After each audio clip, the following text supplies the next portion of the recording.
Well, hello, good evening, everyone, and welcome to February 22nd, 2022. This is episode 78 of Photo Mentor TV. We do this every Tuesday nights at 8 p.m. Eastern, and glad you could join us. I'm Lee Love, and I am a commercial photographer and editorial photographer, and of course, photo mentor. So again, and appreciate you joining us here tonight, and I look forward to answering your questions. Tonight is all about you. It's all about answering questions that you have on anything you want to ask about. I mean, I can certainly answer technical questions as well as anybody, but I kind of get bored with that, to be quite honest with you. So, but anyway, whatever you want to ask. Technical, business, aesthetics, you name it, I'll do my best to try and answer this for you. So just leave those comments in the chat on YouTube. Unfortunately, we can't bring up the comments from LinkedIn just yet. But if you're on YouTube, you can put in a chat there, and we'll be glad to bring your question up. Also, I've had a number of questions already submitted via email, which is great, and I appreciate that. So if you do want to submit a question and you're not going to be here, or you want to get it answered later on, you can always send it to help@photomentor.tv, and I'd be glad to answer a question that way. I can answer it directly, or we can put it in the show next week. So anyway, I think that's about it. If you, I know it's a little early if it's your first time here, but if you, at the end of the show, if you like what we're doing, I appreciate you subscribe to the YouTube channel. It helps a little bit to get us up there in the rankings. So, and before we get to the questions, I have one final, well, actually two things I want to mention. The first thing I want to mention is to remind you guys. I think this is the right button. Yes, remind you. That's not the right button. I want to remind you guys that next week is photo reviews. So the first Tuesday of the month, we do reviews on your work, and you can submit your work to us, and it's anonymous, and it's not about likes or anything like that. We'll review your work based on the 7 elements in storytelling, or maybe seven elements in art and design, and give you real feedback, real world feedback on what's working and what's not working. Like I said, the images are all, we do this anonymously, so it doesn't matter how long you've been shooting. You can be shooting a week or 10 years, and we're happy to have you submit your work.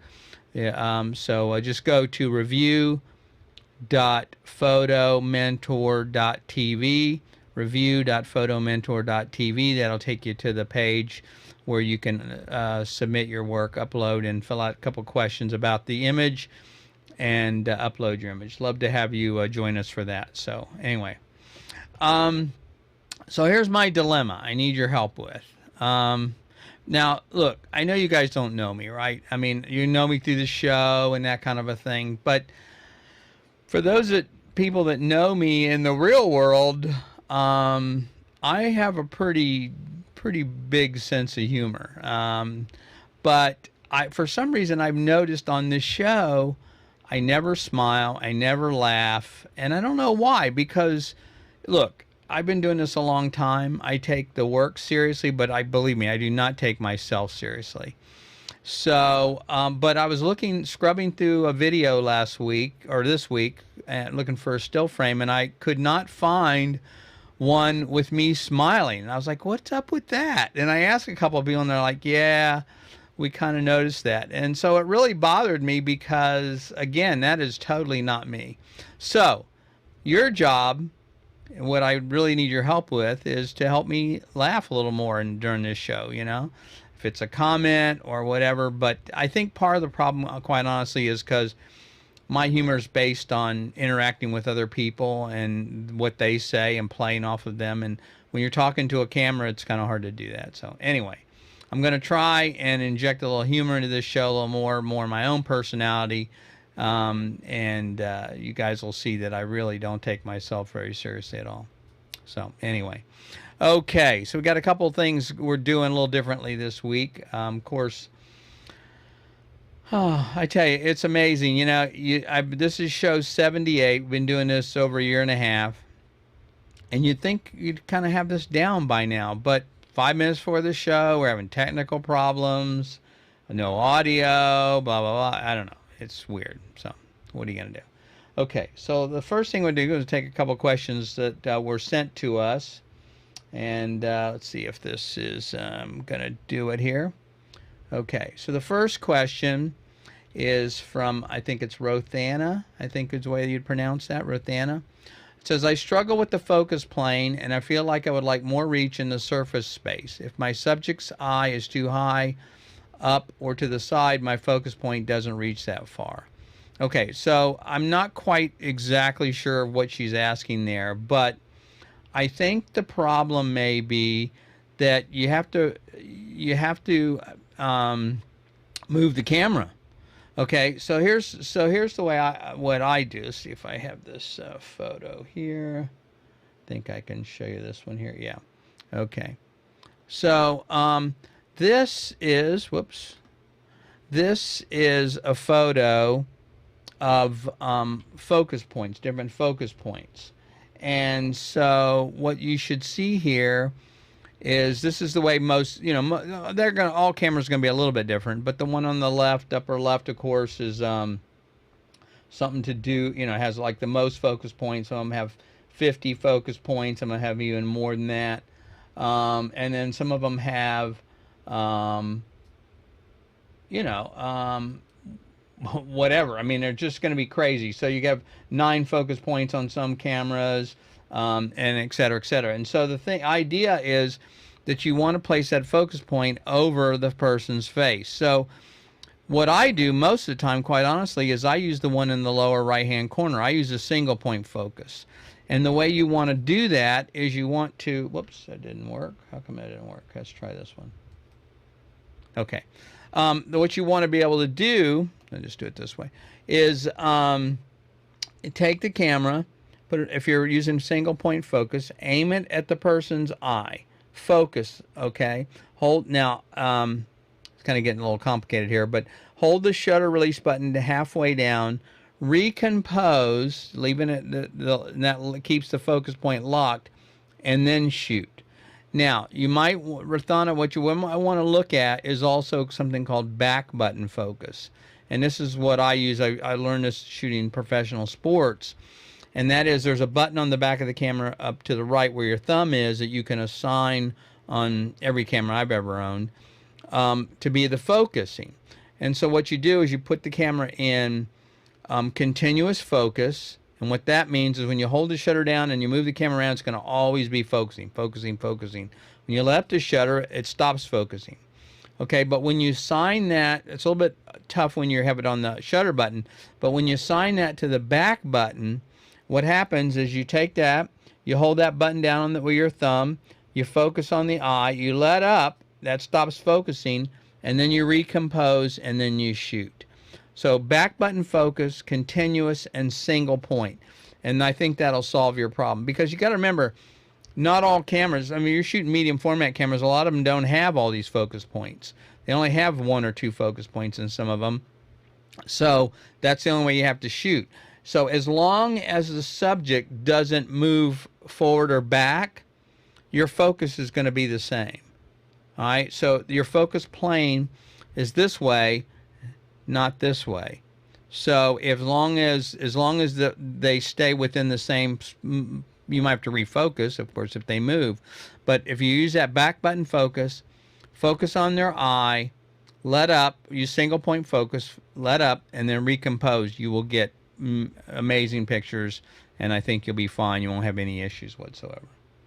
So anyway, give that a try and see what you think. Okay, let's see what we got next. All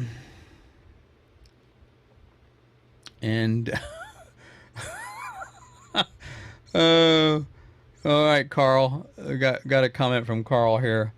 Carl says, oops, let's see here. Hang on here. Carl says he pulled out his camera too fast and he shot himself in the foot.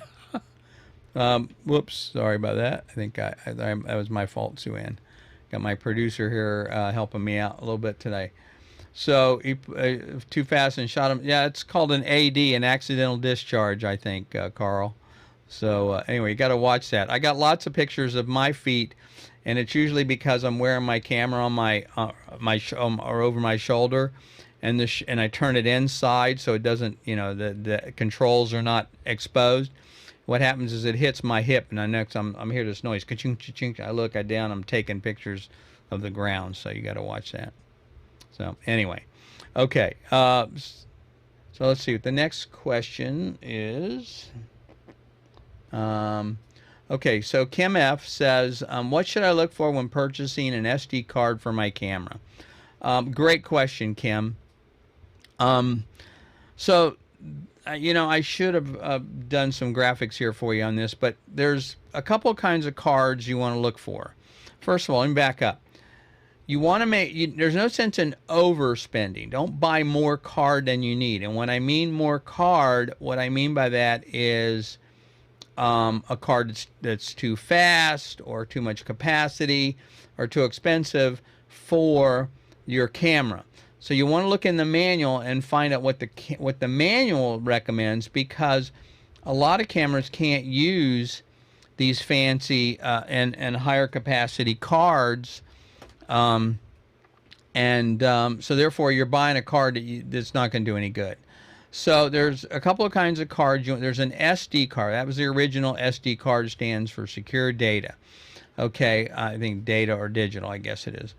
And that card worked in older cameras. So if you have a really old camera, and I've seen this many, many times, maybe 5, 6, 8, 10 years old or older, those cameras will not take cards typically larger than, depending on how old it is, a 2 gigabyte card, 4 gigabyte card, 8 gigabyte at the most.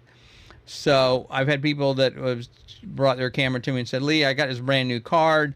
It's a 32 gig card. It's not working. I'm getting an error. What's the problem? I look at the camera, and the problem is it's too old. So you put a 2 gig card in there, it works perfectly. Now, it's not a problem using a 2 gig card on a camera that old, because first of all, the images are smaller because it's a smaller resolution. It's not, going to be a 36 megapixel camera or anything like that. So therefore, you don't need a lot of space. It's probably only going to shoot JPEGs. It's probably not going to shoot RAW on a camera like that. And so 2 to 4 gigs is fine. So that's the trick. That's the other thing. So look in the manual and figure out what size capacity they can use. The next thing, there's 2 kinds of cards. One's called an SDXC and one's called an SDHC. High capacity and extra capacity is what that stands for. So the HC is the more common one. That's the next one up. Those will go up to, generally I think, may go up to 128, but I know they go up to 64 gig, 32 gigs for sure. And those are typically what most people will use in their cameras. What makes the difference in all of the cards, as far as what affects the price more than anything, is the capacity and the speed. So in other words, a 128 gig card that's 300 megabits per second is going to be the most expensive, or even faster. Some of them are even more than that. But if your camera can't use or benefit from that fast of a speed, then why buy it? So unless you just want it for protection or for future upgrade. But what's going to happen is you're going to find that that's going to work just fine for you. And so you can get a 32 gig card probably that's about 95 megabits per second, which will work just fine in almost all cameras for about $30 probably, maybe a little bit more, maybe right around $30. And I'm a big fan of SanDisk cards. I've used Lexar, SanDisk, and a bunch of others. They all work pretty well. The SanDisk is the ones I've stuck with because I've never had any problems with them. So I would go with the name brand if you can. Now the SDHC card or XC card is going to be a faster card, even more so, and it's going to have a higher capacity, But it's also going to have, and I have one here. I don't know if you can see this. See if I have one that's a standard one. Yeah. I don't know if you guys can see this or not. I should have my, okay. See how this only has, one row of pins. I don't know if you guys can see that or not. See, I camera won't focus. Okay. So this has one set of pins on it. All right. Again, this card has two sets of pins on it. Okay, can you see this here? Move this out a little bit. Okay, set of pins, one set of pins. This card right here is called a good the number I'm going. Oh, and SDHC not Mark II. What's it called? It's a US. I can't think of the term right now. Gone blank here on myself. Sorry. Anyway, this is the one that has one pins, or the version 1. They work fine. My point is, the version 2, or the ones with the 2 row of pins, are faster because it moves more data. But not all cameras will use this version. So that's the thing. So don't buy one that has the dual pins on it if you don't need it, because if your camera doesn't have those extra set of pins, it's not going to do any good. Mostly you're going to find this in the cameras that you shoot video, and some of the higher end DSLRs and mirrorless cameras are going to shoot this. So anyway, can't believe I can't think of what that thing's called. UHS 2, that's it. UHS 1 and UHS 2. Sorry. Okay. So those are the 3 kinds of cards you want to look at. You're probably going to find a XC card, or excuse me, HC card, high capacity card is going to be the one you're going to find. About 95 megabits per second. So going to work on most things. Now, the reason you would want one that's faster is, again, if you're shooting 4K video, or if you're doing sports and your camera can support it. So if you're need a high frame rate, and your camera will actually support the UHS 2 cards, then that would be the way to go for that. So anyway, sorry.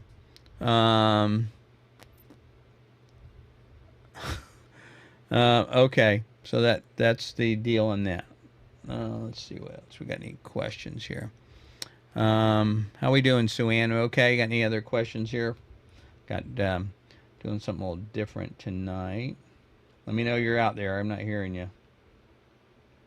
So, okay. All right, thanks. Okay. Talking in my ear tonight. So I got Sue Ann, our producer, in my ear tonight,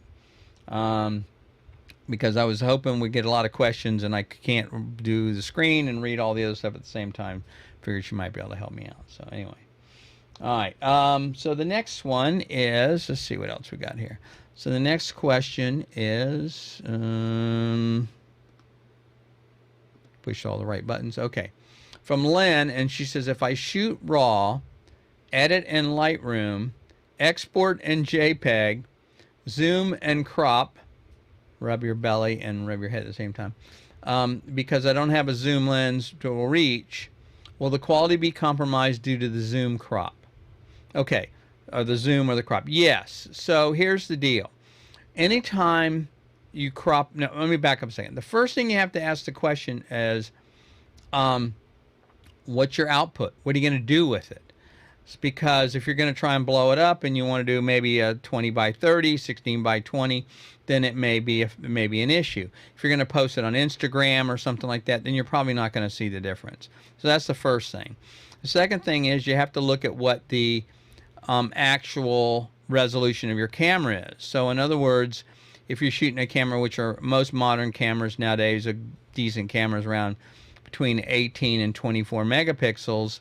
So let's say if you're shooting a camera with 24 megapixel and you crop it twice, then guess what? You're down to 12 megapixels. I've seen prints, huge prints, from a 10 megapixel camera that look fantastic.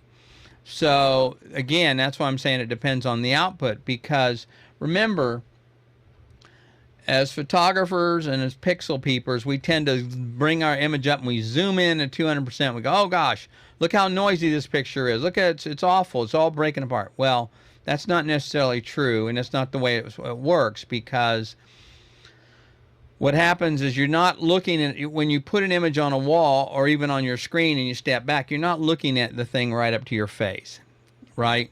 So you're looking at something that's not a real representation. If you walked up to your TV screen and you do the same thing, you're going to see big giant dots because that's the way that those are pixels, okay? So don't be too stressed out about cropping an image if you have to crop it. It's better to crop it than than to worry about it. There's all kinds of algorithms and software and things you can do in Lightroom and other programs that will sharpen the image a little bit, as long as it's not too soft, okay? But if you print an image as well, you'll be surprised at how well that saves the data. It doesn't really show up as much at all, kind of hides any of that noise or any, that the image breaking apart a little bit.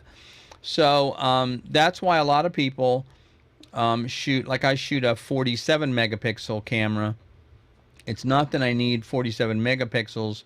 I like the data. I like having that much data, but it means that I can shoot a little looser and still crop the image, because I may not know. Sometimes a client wants, if you're shooting for a magazine, they typically want verticals and horizontals depending on how they're going to do the layout. Well, if I shoot with this camera, then I can shoot horizontal or vertical and probably get both, because they can crop the thing in and not lose any detail.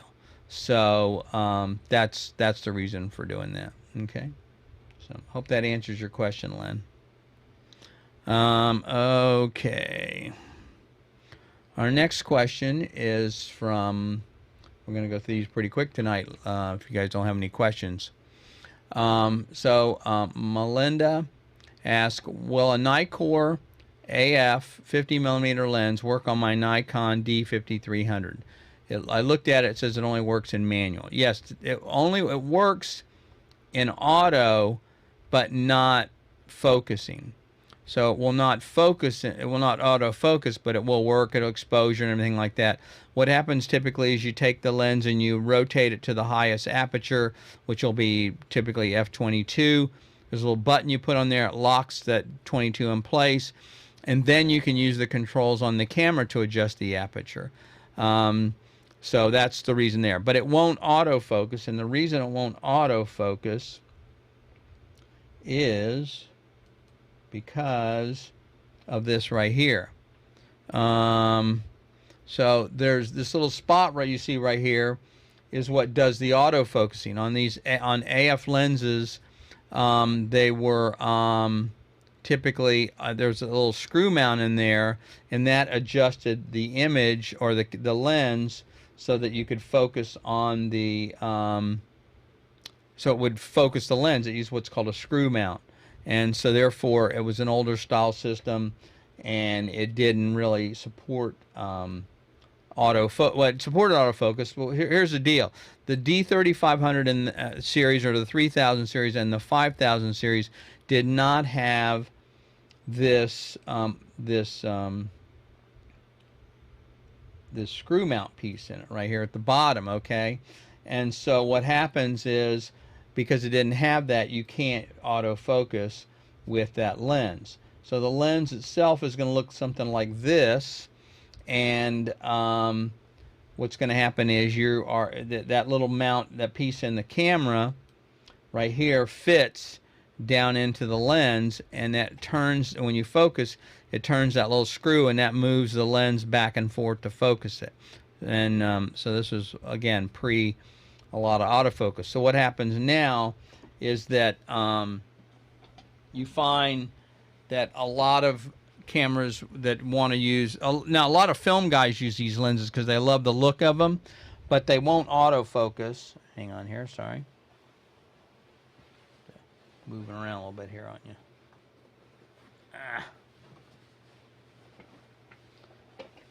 I'm gonna adjust my chair.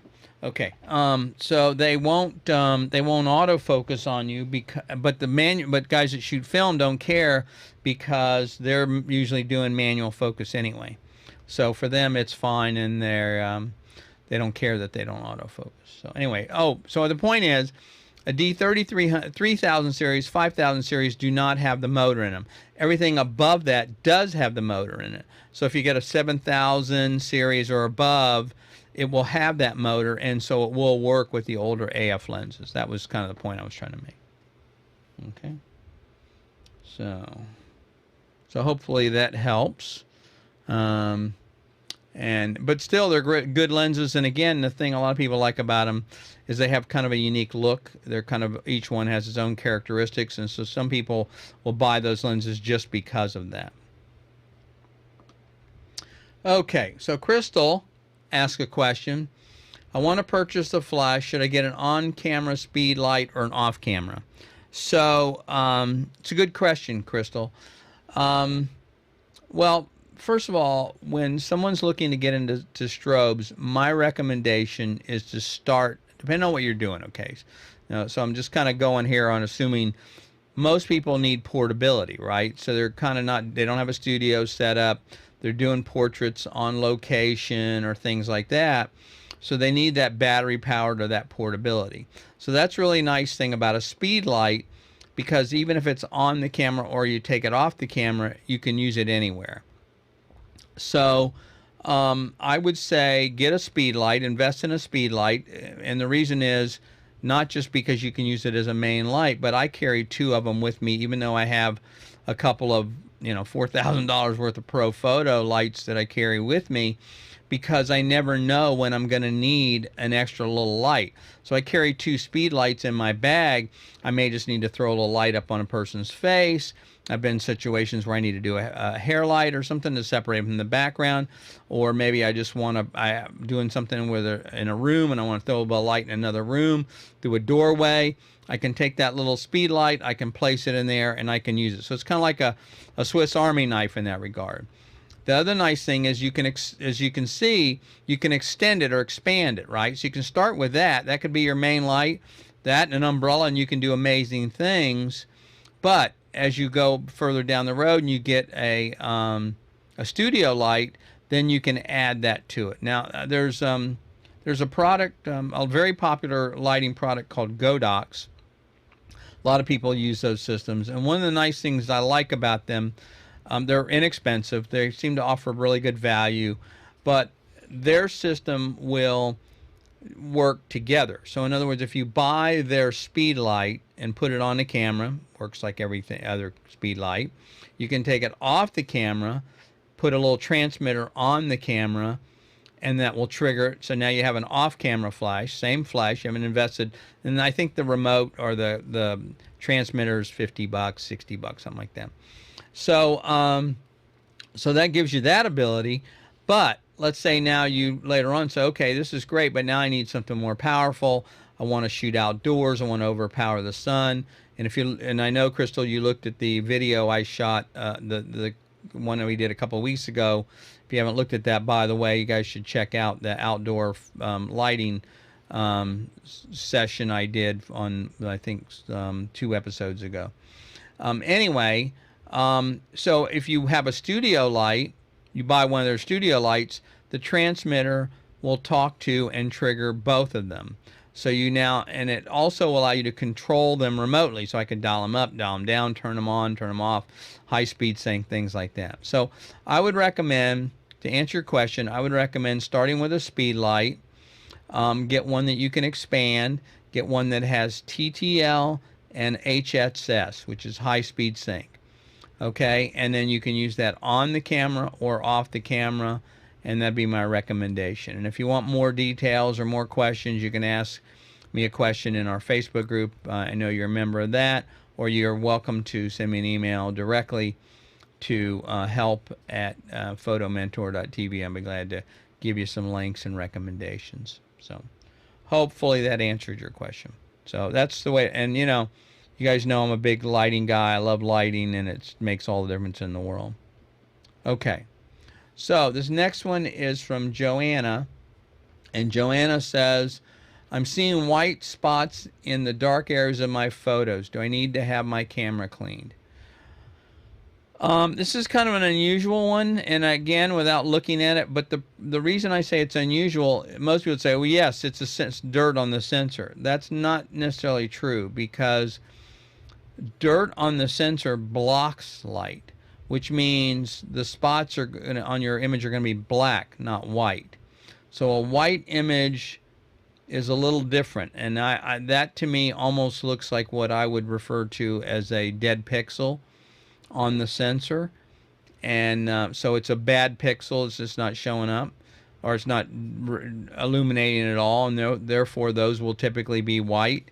But a black image usually means there's dust spots or oil or something on the sensor, and that's something you can clean yourself, or you can take it in and have it clean. The other thing you should note about it is that that it's going to be in the opposite corner.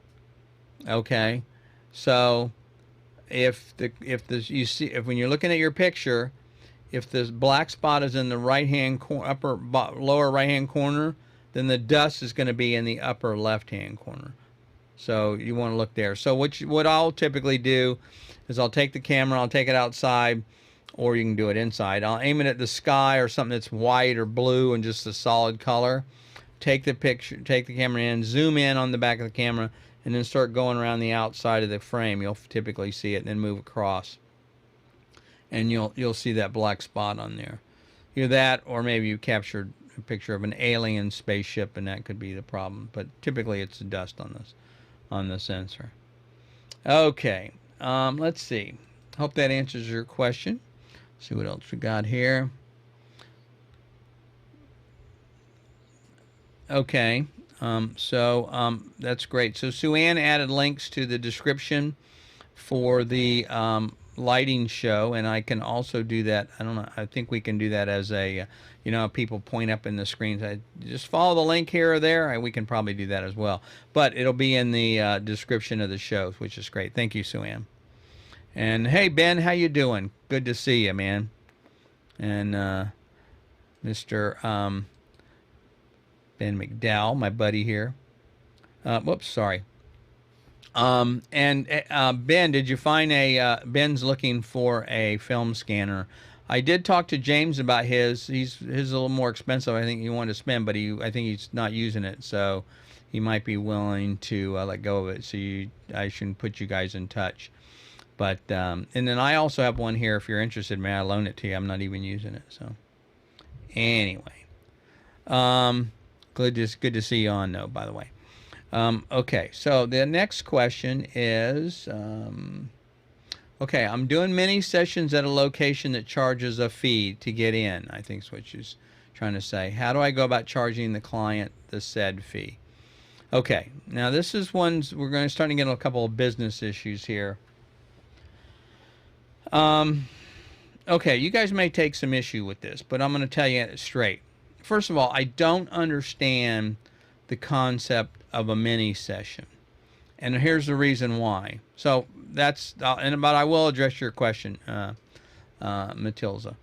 A mini session typically says, okay, you got 20 minutes, 30 minutes with a client. They're going to come in, they're going to do a couple of quick shots, they're going to give them those digital images, whatever. You're going to run people through like a cattle call, right? Well, I know why people do that, and they do that because they're trying to build their business, they're trying to get some exposure, and they're trying to get people to see what kind of work they can do. In my experience, though, I have rarely, if ever, had a client that hired me for a low-paying job also hire me for a higher-paying job. What I mean by that is I think people look to do this as like a lost leader. They're not making a lot of money, but they're trying to get some clients, and they're trying to, build up their reputation. The problem I've discovered is that if somebody's going to hire you for $45 to do a quick family photo, because that's all they have, the work is pretty much the same, by the way. You're going to take the same amount of time doing that job as you would one you took a whole hour to do. So that's the first thing, because you got editing and everything involved.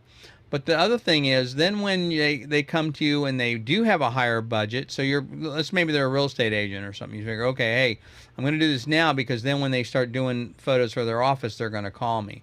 I've never really seen that happen. What happens is they typically will call the person that charges $250 an hour because that's the budget that they now have.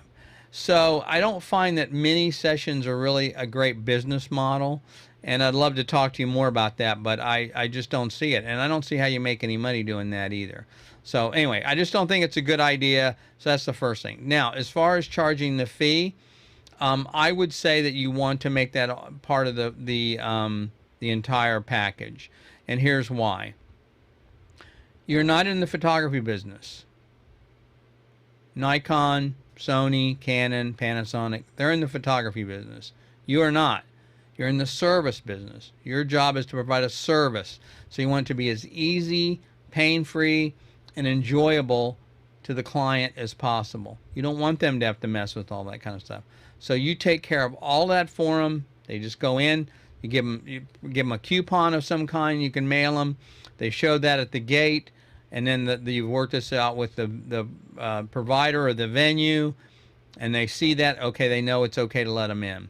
All right, that's the way I would do it if you're going to do something like that.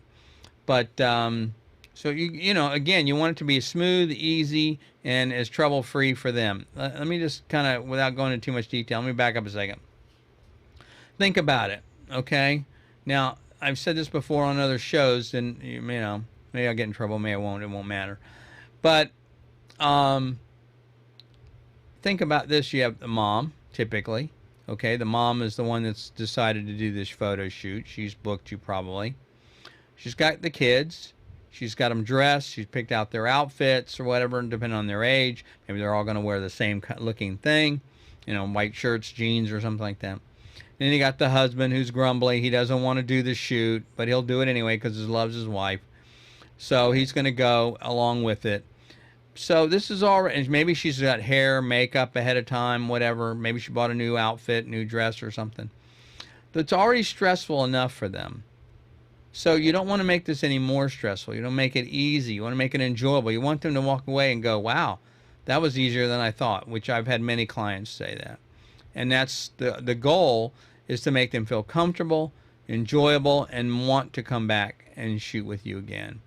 So that's why I'm saying I would just waive all that kind of stuff. Just make sure they have that in an email, they print it out, and it's good for them only for that day, and carefree. So that's my recommendation on that kind of thing. So it's really more of a business issue, not a financial issue or a logistics issue. It's more of making it more streamlined for them. So. Okay, let's see what else we got. Okay, so Taylor. Hey, Taylor. This is Taylor, one of our new members of I hope you're here tonight. If not, you may watch it on the replay. Taylor sent me a couple of questions. I appreciate that, and I want to include those. So, okay, so she's saying, is it necessary to have more than one speed light? Oh, yeah. You need at least 10, maybe 5, okay? No. So, you can start with one. I would start with one. And there's a couple reasons for that. Number one, you know, you're trying to learn lighting. Flash can be a little bit, not difficult, but the thing is it's a little different than looking at constant lighting, because with constant lighting you can see the shadows and you can learn a little quicker. But with flash, you kind of have to maybe take a test shot, make an adjustment, and take another test shot. It's not difficult because you'll get better and better at it. But the thing is, so you want to start with one light. So I don't have a picture here with me, but I could bring one up. A shot where I did 5 lights on a set. Well, I always start with one light. First set that one light, turn that off, set the second light, and the third one, fourth, and so forth. Because I want to be able to see how they're interacting. Then I'll turn them all on, look how they're interacting. But I want to see them individually. There's a lot you can do with just one light, believe me. And as I said earlier in the discussion, you can start with that one light. Later on, you can add 1 or 2 more, or studio light or whatever, battery powered or AC, and still add to that. So having one light is pretty amazing, and it really, if you'd be surprised at what you can do with one speed light. I wish I should try and bring up a picture here for you guys. You'd probably be a little surprised. Let me give me a second here. Hang on to me, but just a second. This is I'll bring up a picture here for you that I did that was done with one light, and people really seem to like the image, but it was just with one light only. Okay, here it is. So let's see here. How can I do this? I can bring this over here, and I think I can. Yeah, here we go. All right, so this is an image that was shot with just a single light. Now, it was in a studio, but that doesn't matter. Okay, and I actually did this as a promotional piece for. I sent this out to ad agencies, and I called it the Summer of Love. And there was a whole series I was supposed to do. I never finished them, but that's just one light. So you can see what you can do with one light. Now, it's a very large light source. A 7-foot octa box, and so that makes it nice and soft, but still, it's still one light, and so the effect is the same, and so you don't need a bunch of lights to be able to do a lot of cool stuff. This image here was also with one light, but it was done outdoors, of course. Now, but there's a light as well. So if you look to you can't tell, but to the right of the image, there's an assistant walking with a flash to fill in the faces and stuff, so it doesn't look lit. But the point is, it's still one light. So you can do amazing stuff with one light. You don't have to have a whole bunch of lights. And so yes, I would say start with one speed light, get comfortable with it, get to understand how it works, and then go from there. And of course, I know you're a member of our Facebook group, so please post an image or two. Show me what you're doing. I'll be glad to give you as much feedback as you want on it, and walk you through how to improve on that. Because I love helping people with lighting, of course. Okay, so I think you have another one. Okay, yep. She also says she has a Canon 28 millimeter macro for her EFM lens, lens system. Didn't realize how close I had to get to my subject. Any thoughts on it? Yes. Don't do that.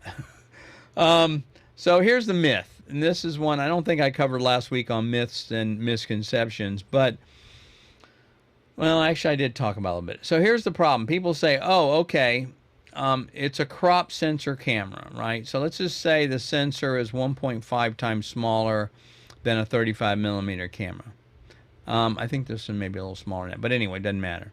So what they will tell you, and this drives me crazy, they'll say, look, oh, you want a 35 millimeter camera image because it's going to give you twice the focal length. So it's really, or 1.5 times. So it's going to look like about almost an 85, 75 millimeter lens, but it's not. What it does is it crops the image to 75 millimeters, but it doesn't zoom in. It doesn't do anything except, so you have to get closer. And the other thing is, it doesn't affect, or it doesn't change the perspective of the lens. Meaning, and I think, I apologize about this. I think last week I covered this. Let me see if I have an image here on this one from last week I can show you. I don't have, oh yeah, here it is. So check this out. So this is what it looks like. This is a crop sensor camera with a 24, a 35, a 50, an 85, and a 135. So all they've done, they've adjusted the distance maybe, or cropped the image. But look at the background. The background is what changes. If you look over at the 24, the 35 millimeter image, look how far the background is. You get very little bokeh out of it, which is fine. But it's a very different look. And the 135 or the 85 is a very, very, look how much closer the background is, that compression you get. You don't get that by putting a 35 millimeter lens on a crop sensor camera. That's the problem. And they think you do. And so there's a very, very different, the optics are very different of a 35 millimeter lens than a 50 or a 75 or an 85, no matter what camera you put it on. So that's why my favorite lens is an 85 millimeter for portraits, an 85 millimeter lens, but that may be a little too long for what you're doing, but at least a 50. Also, keep in mind that the issue on lenses is there's a distortion factor. As that you're finding, I'm sure, that what's happening is because you have to get closer, it's not a very pleasant looking, I'm sorry, I'm looking for something here. It's not a very pleasant looking lens. Let's see here. I have another example I want to show you guys. Here we go. I think it's this one right here. Darn it. Come on. Yeah, here it is. So let me show you that. So here's what I'm talking about.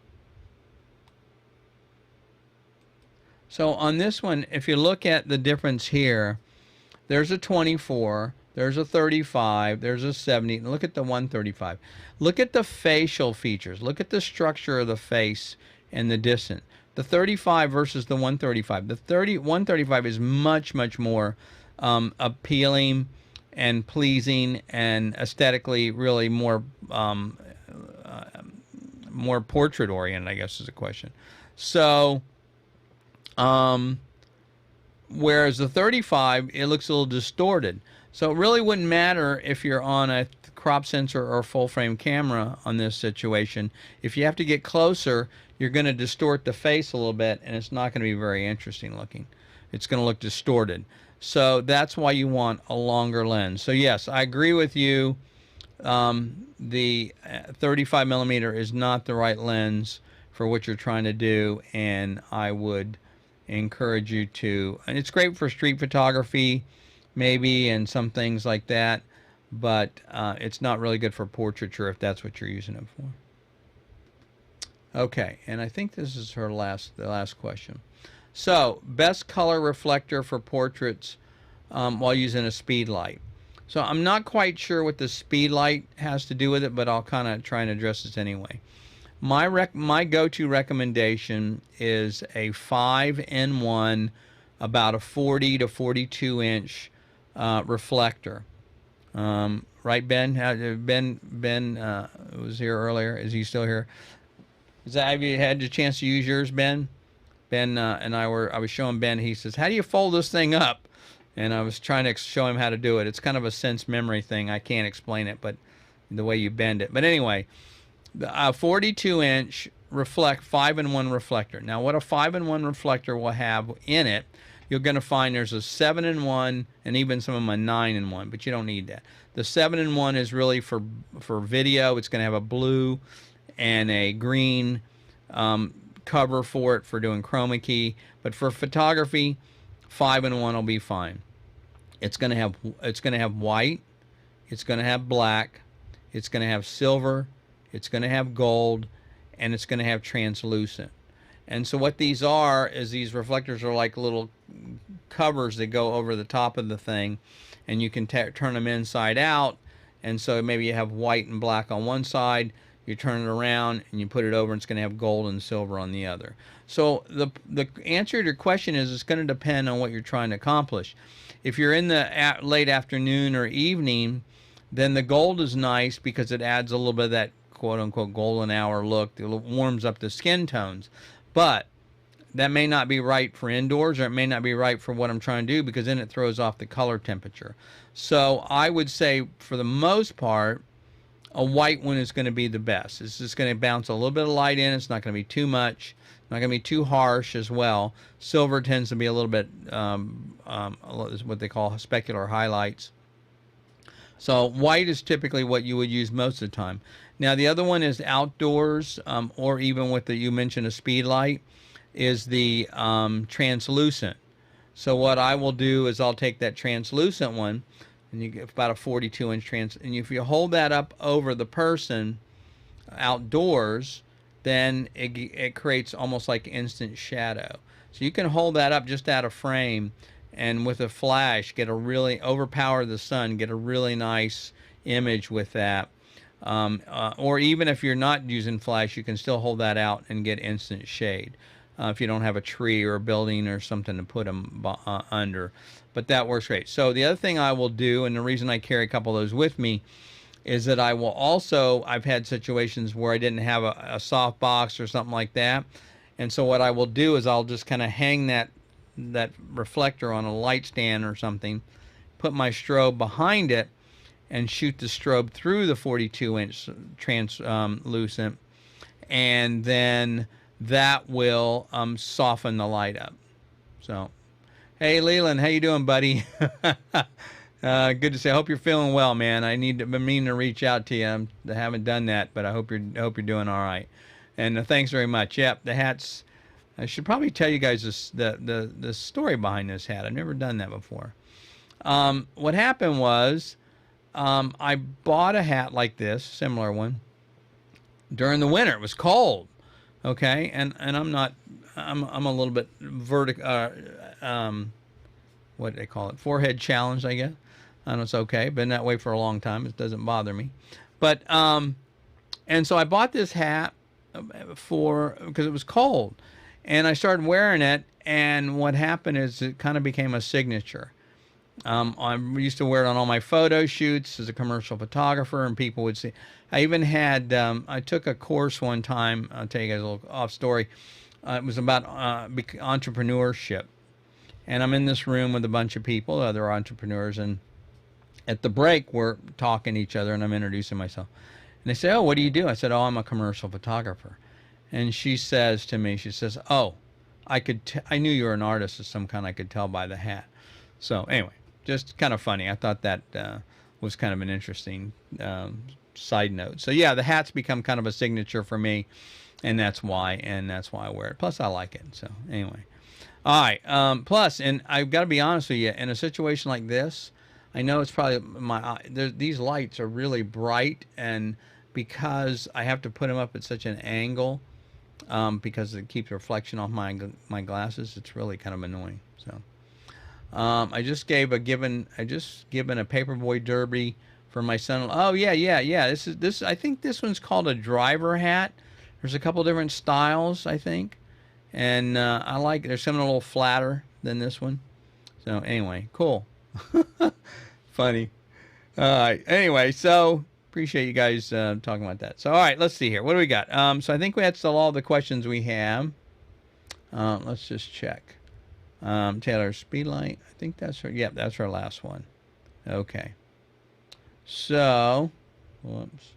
I'm pushing the wrong buttons here tonight. You don't have things set up. I changed some things around, and everything's not working just right now. It's hard to do a show and make changes at the same time. So, anyway, let's see. Any other questions that you guys have you want to ask me before I let you go tonight? If not, that's okay. So let's see here. Anyway, I hope you guys enjoyed tonight's show. Hope you enjoyed a little bit different. It's kind of answering some questions. I know, one of the things that drives me crazy is there's a lot of people on Facebook and things like that answering questions, and they're just not giving straight answers. And so that's why I thought this would be appropriate. Just kind of try and give you guys some straight scoop and let you guys ask some questions that you might have that you're not getting answers on. Also, let me remind you that next week, again, as I said before, is our photo reviews. So if you're interested, love to have you submit some work. Just go to review.photomentor.tv and upload your image, or you can do a couple images. Again, I'm going to give you a real-world feedback on it. I'm not going to tell you whether I like it or not. I mean, I may, but that's not the point. The point is whether the image works or not, and that's the real key. So is it telling a story? Is it giving you? Is it connecting with people? Because let's face it, that's really what makes a difference in an image, and it's not. It's whether aesthetically it works and whether it works emotionally in telling the story. And if it doesn't, then it doesn't matter what mode you use, doesn't matter what lens you use, that kind of thing. So, anyway. So listen, enjoyed it, and I hope you guys enjoyed it as well. And I ask you, if you don't mind, subscribe to the YouTube channel. Appreciate it. And we'll see you again next week, Tuesday, 8 p.m. Eastern Time.